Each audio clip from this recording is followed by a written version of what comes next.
మంచలిస్ information YouTube channel. Stock marketing ఎలా నేర్చుకోవాలి? 1000 అడుగుల ప్రయాణమైన మొదటి అడుగుతోనే మొదలవుతుంది. 2007తో పోలిస్తే ఇప్పుడు మరిన్ని నేర్చుకునే అవకాశాలు ఉన్నాయి. మీరు ప్రత్యక్షంగా మార్కెట్లో డబ్బులు పెట్టి తప్పులు చేసి నేర్చుకోవడం చాలా ముఖ్యం. మీరు స్టాక్ మార్కెట్లో పెట్టుబడి పెట్టడానికి మీరు ముందుగా ట్రేడింగ్ అండ్ డిమాట్ అకౌంట్ని ఓపెన్ చేయాల్సి ఉంటుంది. వెంటనే మీరు పెట్టుబడి పెట్టగలిగినంత మొత్తాన్ని ట్రేడింగ్ అకౌంట్లో ఉంచండి. మీకు బాగా తెలిసిన 3 లేదా 4 వ్యాపారాలు ఎన్నుకోండి. ఉదాహరణకు మీరు ఆశీర్వాద్ బ్రాండ్ గోధుమ పిండి, కారం, పసుపు గత 5 సంవత్సరాల నుండి మీ ఇంట్లో వాడుతున్నారు. బింగో చిప్స్, సన్పీస్ బిస్కెట్స్ తింటున్నారు. మీరు తెలిసిన వారు సిగరెట్ తాగుతున్నారు. ఇలా ఈ ప్రొడక్ట్స్ అన్నీ ఐటీసీ కంపెనీ వారివి. ఈ ప్రొడక్ట్స్ ఎవరు కొన్నా ఐటీసీ కంపెనీకి సేల్స్ జరిగి తద్వారా ప్రాఫిట్స్ వస్తాయి. మీరు ఈ కింది చిత్రం చూసినట్లయితే ఐటీసీ కంపెనీ యొక్క ప్రోడక్ట్స్ మీకు క్షుణ్ణంగా అర్థమవుతాయి. అలాగే మీరు టాటా కార్ వాడుతున్నారనుకుందాం. టాటా మోటార్స్ కంపెనీకి మీ ద్వారా లాభం చేకూరుతుంది అన్నమాట.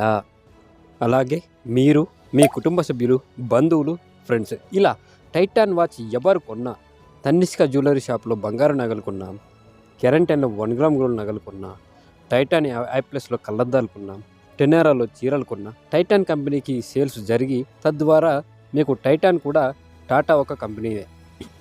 అలాగే మీ ఇంట్లో 2 లేదా 3 జియో సిమ్ వాడుతున్నారు.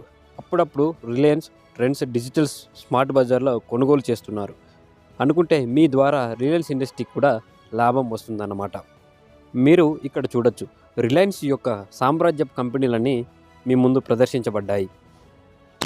సో మీకు 4 కంపెనీలు దొరికాయి. ఈ 4 కంపెనీల మొత్తం వ్యాపార సామ్రాజ్యం మంచి అవగాహన కొరకు పైన 3 ఇమేజ్లను జాగ్రత్తగా పరిశీలించండి. తర్వాత మీ పెట్టుబడిని కొనసాగించండి. స్టాక్ మార్కెట్లో పెట్టుబడి పెట్టాలి అంటే ముందుగా ఓర్పు, సహనం, కామన్ సెన్స్తో పాటు కొంచెం ఓపిక కూడా ఉండాలి. ఎందుకంటే ఈరోజు పెట్టి రేపు పొద్దున్నే ధనవంతులం కావాలంటే మనం నష్టపోతాం, భారీగా నష్టాల్లో కూరుకుపోతాం, డబ్బంతా పోగొట్టుకోవాల్సి వస్తుంది. సో కంపెనీని చూసి కంపెనీ యొక్క గుడ్విల్ ఏంటి, అసెట్స్ ఏంటి, ఆ కంపెనీ యొక్క ఫండ్ మేనేజర్ ఎవరు, ఇంతకుముందు ఎంత రిటర్న్స్ వచ్చింది, పాత రిటర్న్స్ ఎంత ఉన్నాయి, ఇవన్నీ చూసుకొని కంపెనీని ఎంపిక చేసుకున్న తర్వాత పెట్టుబడి పెట్టాలి. ఓకే, పెట్టుబడి మీరు పెట్టారనుకోండి, పెట్టుబడి పెట్టిన తర్వాత కూడా అది ఒక లాస్లో ఉంది. ఎప్పుడు షేర్స్ కొనాలి? ఎప్పుడైతే మార్కెట్ యొక్క డౌన్లో నడుస్తుందో అప్పుడు మనం షేర్స్ కొన్నట్లయితే మనం ప్రాఫిట్కి హక్కుదారు అవుతాము. ఇక్కడ మీరు ఒకటి గమనించాలి, మీకు ఎలా పెట్టాలో చెప్తున్నాను, ఆ తర్వాత మీరు ఎలా పెడతారన్నది మీ ఇష్టం. ఓన్లీ పెట్టుబడులు మాత్రం చూసి పెట్టండి.